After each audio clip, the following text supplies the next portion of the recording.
So I went to some outdoor track a couple weeks ago.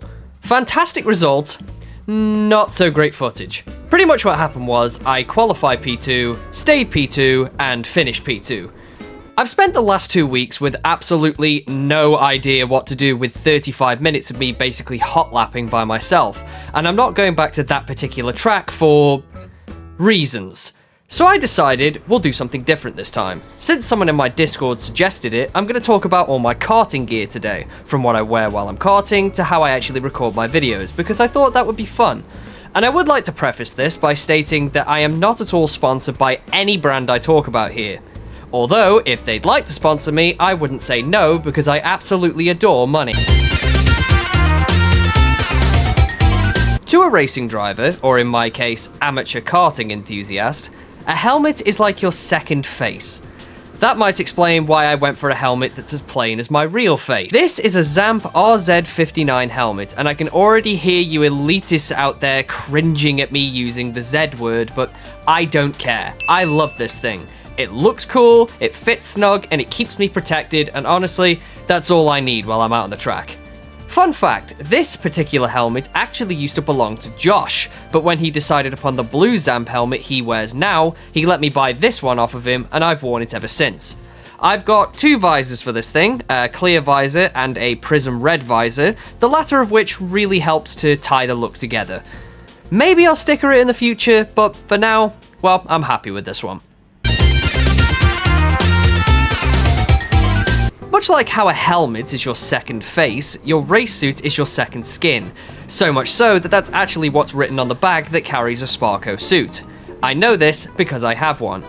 In the UK rental karting scene, one of the most popular karting suits you'll see is a Sparco Thunder, but because I'm such an independent spirit, I wanted something a little different, so I went with this Sparco Curb instead. Black and red to match my helmet, which I got first, and I swear to Christ, when I got this thing, it was the most comfortable thing I had ever worn in my life up to that point. I tried it on, had this photo taken in it, and resisted the urge to go and take a nap in it. As for actual racing efficacy, it's comfortable, it looks good, and it fits nice and snug. I couldn't fault this thing. Sticking with Sparco, because I didn't really feel like mixing and matching, I bought myself some red Sparco Rush gloves. Initially, when I first bought these, I bought them a size too big, and if you look carefully at some of my older videos, you can even notice this. I got a smaller pair after a couple of months, and they've been the only pair I've needed. A few people I've spoken to actually complain about the quality of the craftsmanship of these gloves, saying they rip themselves to pieces after barely a month of use. But I myself go karting at least once, sometimes twice a week, and these gloves look as new as the day I bought them. My one fault for these things is that they're not at all that great in the cold, but in Sparco's defense, neither am I, and this is an issue I fixed once I started wearing some latex gloves under the race gloves on cold days.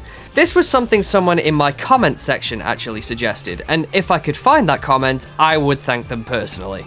If you are watching this, thanks, you saved me at least once or twice.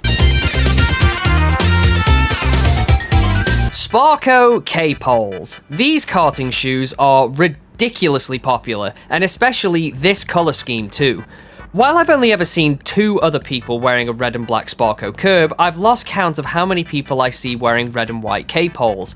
Even people who aren't wearing a Sparco race suit. Now you might be wondering, what is the point of a karting shoe? Simple. They're a comfortable, well-fitting shoe with a specifically thin sole, which allows you to get a better feel for the kart pedals than you would in, say, a regular pair of trainers. They're also specifically designed to grip a lot better on the metal surface of the kart pedal itself, so that the possibility of your foot slipping off the pedal is next to none.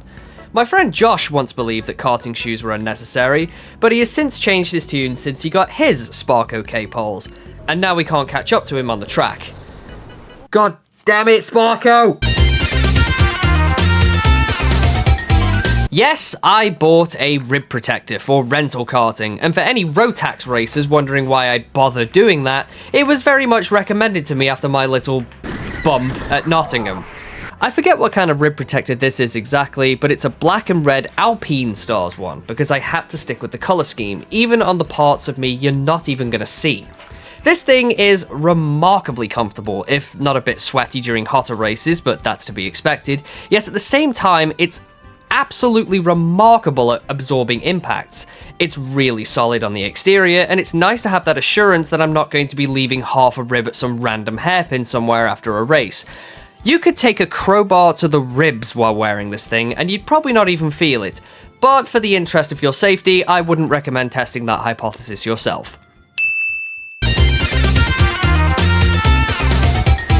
I've had a pretty decent amount of comments over these last few months asking me exactly how I record all my karting races, so this section is for you if you're one of those curious people.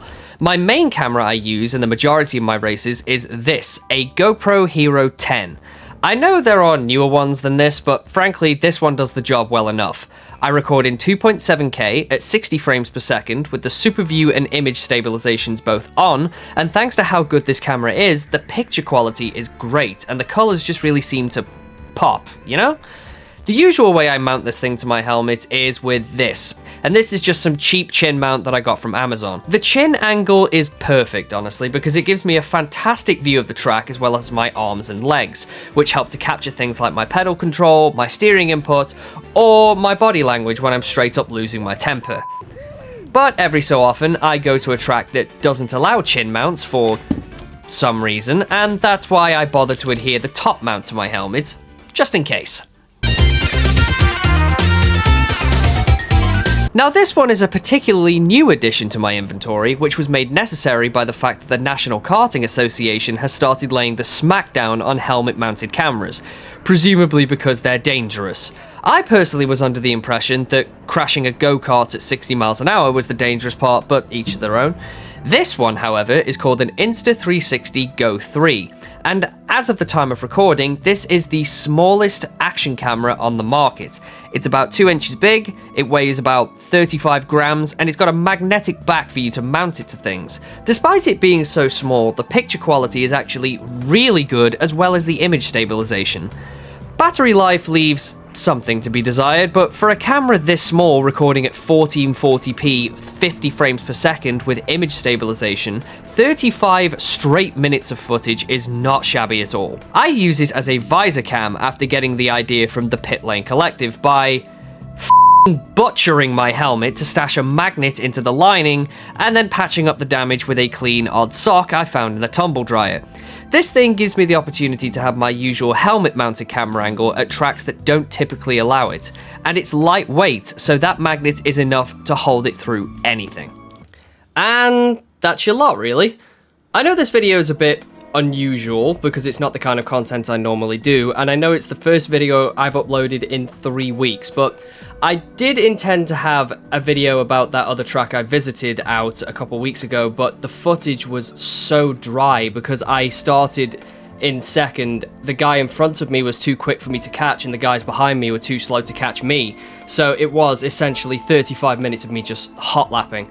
I did go to Team Sport Coventry with a couple of you guys actually recently, and it was a really exciting race, and I wanted to take my time with editing that one because I've got tons and tons of footage with tons of great moments.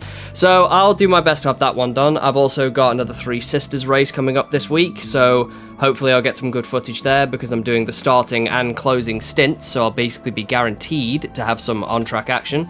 And other than that, that's pretty much all I've got to say. Thank you very much for watching. Until next time. Bruh.